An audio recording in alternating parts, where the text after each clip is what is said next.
ये DC Islamabad justice Babar Sattar साहब से सख्त धुलाई के बाद अभी इस्लामाबाद हाई कोर्ट से बाहर जा रहे हैं और अभी हम इनसे बात करेंगे। जी कोर्ट की डायरेक्शन है, क्यों मैं कंप्लाई नहीं करूँगा, करनी चाहिए। तो पहले भी कोर्ट ने कहा था, कोर्ट ने तो पहले भी रोक दिया था, लेकिन आप जा रहे थे। कोई एप्लीकेशन सबमिट की, मैं उस अंडरस्टैंडिंग में था कि उम्र की है तो वो ऑनरेबल कोर्ट अलाउ हो जाएगी, बट कोर्ट ने कल ऑर्डर कर दिया तो मैं हाजिर हो गया। जी लेकिन हम सोच भी नहीं सकते कि कोर्ट के ऑर्डर की कंप्लाई ना करें। ठीक है, मैं मुल्क से बाहर भी होता तब भी आ जाता, ये तो मैं खैरपुर तक था।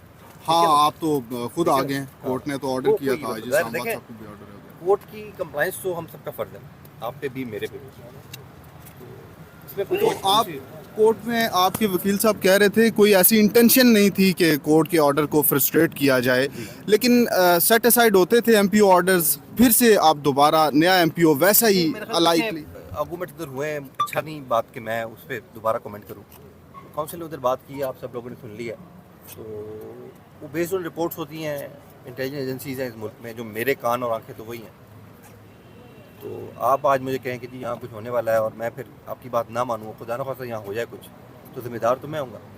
तो बहुत सारी चीज़ होती हैं जो प्रिवेंट करनी पड़ती हैं। लेकिन मेरा अगेन बात वही है कि कोर्ट में सबमिशन की है हमने, तो मैं बात जितनी कम करूँ तो बेहतर है। कोर्ट बाकी कोर्ट का डिसीजन है, ऑनरेबल कोर्ट्स हैं, पूरे मुल्क में इंसाफ मिलता है और इस्लामाबाद कैपिटल है और कोर्ट में एक केस चल रहा है 6 महीने से। जो कोर्ट फैसला करेगी हम उसको कंप्लाई करेंगे।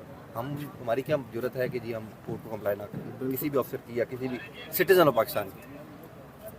बहुत शुक्रिया जी, थैंक यू सर। और कुछ है तो पूछ लें, एक ही बात। मैं अंदर जाऊंगा फिर आप पीछे आएंगे इसलिए। नहीं ठीक है जी। ये जी आप मनाजिर देख सकते हैं कि डीसी इस्लामाबाद काफ़ी ज़बरदस्त समाअत हुई है आज। जस्टिस बाबर सत्तार ने बहुत ही ज़बरदस्त समाअत की है और उन्होंने डीसी साहब की कोई भी माफ़ी कबूल करने से साफ साफ इनकार किया है और डीसी साहब ने बार बार माफ़ी मांगी है। उनके दोनों वकला ने बार बार माफ़ी मांगी है कि माफ़ कर दें, गलती होगी, ये हो गया, फलां हो गया। तो उन्होंने कहा नहीं और कहा जी कि उम्रे पर जाना है। तो जस्टिस बाबर सत्तार ने ये कहा कि जिन फैमिलीज़ को आपने इतने महीने जेलों में रखा, क्या उनके बच्चे नहीं थे? क्या उनके वालिदैन नहीं थे? क्या उन्होंने उम्र पर नहीं जाना था?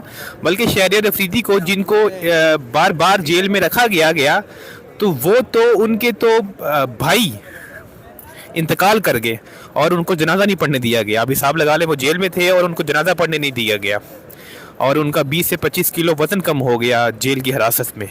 उन पर तशद्दुद किया गया, हालांकि जेल में तशद्दुद नहीं किया जा सकता। आप जिस्मानी रिमांड पर में भी कुछ कर सकते हैं, लेकिन आप जुडिशल रिमांड पर तो ऐसा कुछ नहीं कर सकते।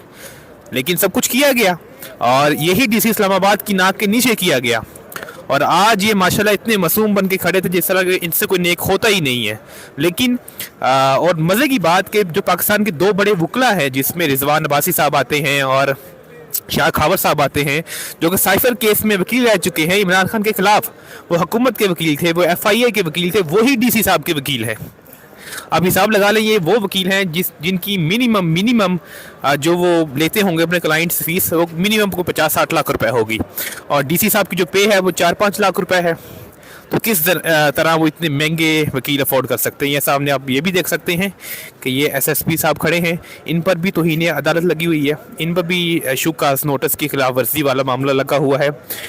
2-3 पुलिस के अफसरान हैं और एक डीसी साहब है और उम्मीद की जा सकती है, जो कि हमने आज की ख़ास तौर पे समाअत के बाद अपनी कह लें कि असेसमेंट यही है कि डीसी साहब को और SSP साहब को और बाकी जो इनके अफसरान हैं उनको सज़ा मिल सकती है। उनको मेरे ख्याल में 100% सज़ा मिल सकती है।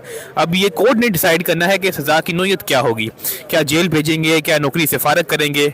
ये फ़ैसला तो मेरे ख्याल में आज हो सकता है या मंडे को हो सकता है।